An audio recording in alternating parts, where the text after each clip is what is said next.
Why are there not more people talking about the terrifying things that lurk in the shadows? The things that make our skin crawl and our hearts race? The things that we dismiss as figments of our imagination, but deep down we know they are real. Tonight I will show you how one girl faced her worst nightmare. A nightmare that began in the most ordinary of places, a classroom. Sarah waited, alone, for her mum to pick her up. The school was eerily quiet, the kind of quiet that makes you feel like you're being watched. Flipping through her notebook, the silence wrapped around her like a cold blanket.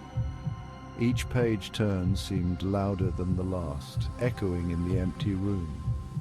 Suddenly the lights cut out completely. The room was plunged into darkness, and Sarah's heart skipped a beat. Her eyes strained in the darkness, trying to make sense of the shadows that now seemed to dance around her, and then she saw it. A shadow in the glass reflection of the classroom door, tall, with elongated limbs, unmoving, watching her. It was as if the shadow had a life of its own, a presence that sent chills down her spine. She held her breath, frozen in her seat, each second stretching longer than the last. The air felt thick, almost suffocating. Was it just a trick of the light? The shadow moved closer, slow, deliberate. Each step it took seemed to echo in the silence, a haunting reminder that she was not alone. Panic surged through her veins. Her mind raced, trying to find a logical explanation, but there was none. This was real. She scrambled to her feet, knocking her chair over, but before she could scream, the lights flickered back on. The sudden brightness was almost blinding. She turned to the door, empty hallway, silent as ever. The shadow was gone, as if it had never been there, but she knew what she saw. Seconds later, her mum called from outside.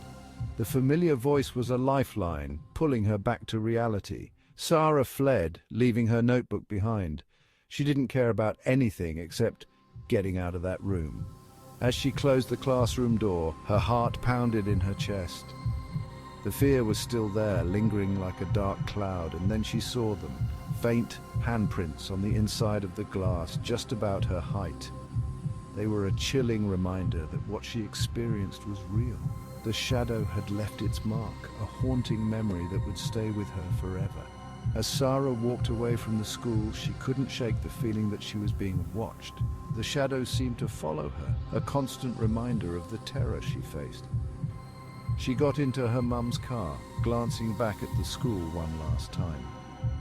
The building stood silent, but she knew the shadows were still there, lurking, waiting for their next victim. As the car drove away, the school faded into the distance, but the memory of that night would never fade.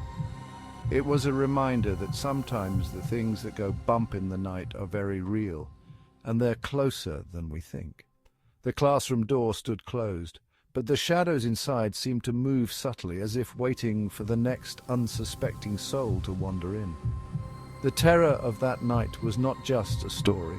It was a warning. Remember, the shadows are always there, lurking, waiting. Be careful where you find yourself alone, for you never know what might be watching you from the darkness.